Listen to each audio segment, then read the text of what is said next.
संत अपने शिष्य भी समझाते बच्चों धर्म का पालन करते करते घर का पालन पोषण बच्चे ना करते करते परमात्मा की भक्ति च लीन हो जाए। लेकिन चेले की रंग चढ़ता घर मोह ममता मता फसेगा वो रंग ने चढ़िया रहा घर लगा काम करे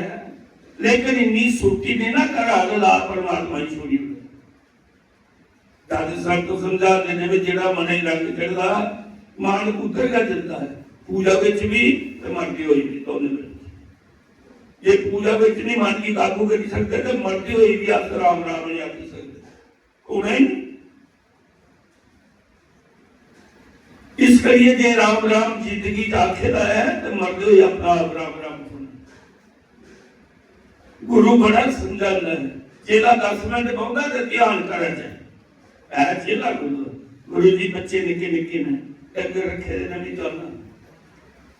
मना कोई चंगा है मना साफ है गुरु ने वरिजी रहा उसे अपना समझदा पावे वो पूजा कट करता फिकर कर रहा लेकिन सवार सा गुरु के मन की जिती लेता हो गुरु का मन जिती ले रहा गुरु के लिए कृपा भी पूरी रखता तो उसे अपना समझदा एक दिन गुरु समझा करता बच्चों जी गल नहीं समझाना होगा घर का काम कर बच्चे का पालन पोषण कर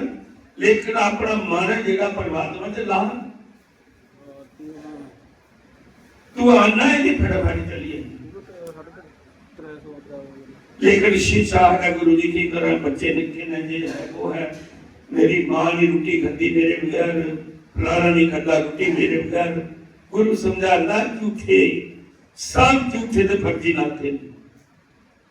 धर्म का पालन करना भी आखिरा धर्म है लेकिन इन्ना भी नहीं समझी लेना भाई इन्ना मेरे करना जाना है करना तेरे कुहानी को जाना तेरे करना कुछ नहीं जाना तेरे करने कोट जाना परमात्मा ने धर्म ने तेरे करने जाना बाकी कुछ नहीं करना उन्हें फिर ये शक है कि अपने उन्हें कन्या जाना तो मैं तुझे एक मंत्र देना का दरिया ये मंत्र बढ़िया तेरे स्वार्थ पताल दरिया तू मोएगा लपना है और तुझी गल्ला सारियां सुनाऊंगा दिखी ना चाहिए तेरी मां तेरे कन्ने कितना प्रेम करती है तेरे घर वाली कितना प्रेम करती है जिला बंदे की ठोकर लगे ना ज्ञान भी उस लगा होता है जिला कोई अपना सज्जन धोखा दिया खास दुनिया का मत देती उन्हें मंत्र लिया चलिए उन्हें क्या मां ने सुनाया भाई जे में मरी जा इन्ने चिर नहीं फूकिया जिन्ना चिर गुरु नहीं आते आख लगा चंगा घर गया दरवाजे च पूछा तो पूछेगा उन्होंने अंदर पड़िया तो स्वास्थ्य पताल करिए बाल भी कट की गया दौड़ के आए घर संभालिया मरिया मरिया मरिया उस सब मां भी रो स्वास्थ्य पताल चाड़ते मरते मरते आखी है मां भी इं मन मेरा दिल मेरा खा के दिया मेरा दिल घटवा भी मरी जाना पुत्र तू की मरने उन्हें कहा कोई पता नहीं मेरा इन्हें तेरे मंत्र बढ़िया बढ़िया लोग ले फिर समान उनके वास्ते बाहर लेने वास्ते मां बोली ये आखा सवेरे दियां कन्हैया गल्लां करा जिन्ने दिन गुरु नहीं आया ये नजर संस्कार नहीं चलो गुरु की बुलाई लो गुरु आया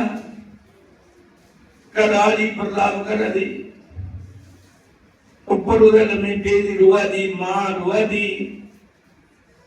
जेला गुरु आया ते आख लगिया गुरु एदा तू पूजदा है तू चाहे ए मां आखनी मेरे पुत्र जी तक नहीं सकता मेरे पर कृपा कर बच्चे निके निके पुण्य पालन ना इसी सारा जीत करी करारी आखा दी ये भला मी मरी ते चंगी बच्चे दे पाली लगा मैं किया बच्चे मार गुरु बोलिया उन्हें क्या कोई गल नहीं मां इसी में ठीक करी उन्हें सारा जीत करी उन्हें जीता करी उन्हें एक कई बड़ी बड़ी गल है मैं क्या अच्छा उन्हें आख्या जिन्ना करी उड़गा उन्हें आख्या पर शर्त एक है कि अपनी उम्र इसी कोई दिया है तो इदी जगह मरी जा ये जिंदा हो जाता इदी तो उम्र मुक्की है दी है इदी आजू खत्म है मरी है अपनी कोई आजू दे है संकल्प करिए जाल छोड़े ते जेड़ा काम मेरा खाओ करे आपे जिंदा हो जाता आखिर थी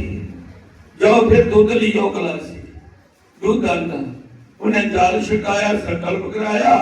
दूध वाली वेखी दिखिया मैं अंदर बढ़िया उन्हें कहा जिन्ना ये दूध पीता उदी उम्र लगी जानी सी उन्हें मरी जाना दे जीते हो जाना लै मां तेरी उम्र हो दी है तू दूध पी ले तू मरी जाती तो क्या डर है तेरी इन्हें भी उम्र हो दी है तेरा पुत्र जीता हो जा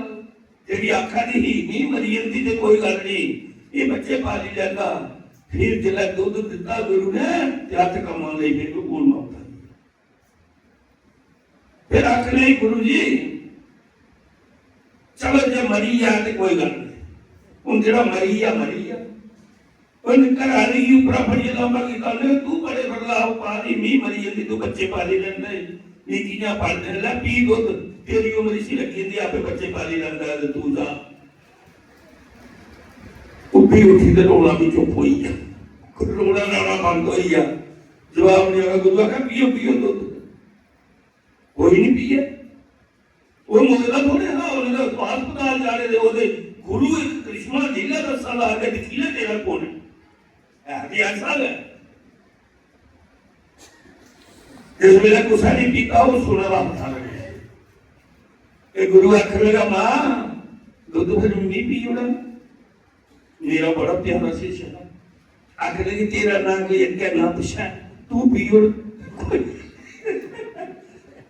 तू पीला जाग तेरा क्या नाम पूछा मेरा पुत्र जीना है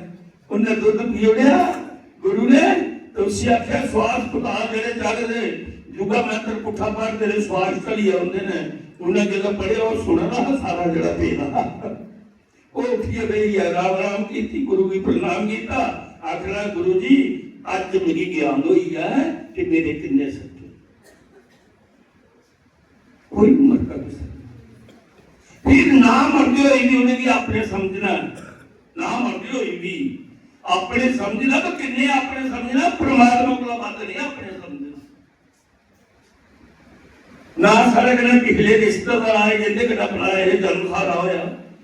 ना जाने जाने परमात्मा पहले भी सारा करना हाँ अज भी सारा करना है अगले जन्म धर्म के कर्म ये सारा करना जाना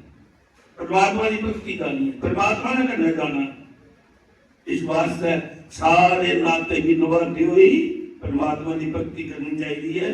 ये संत लोग ज्ञान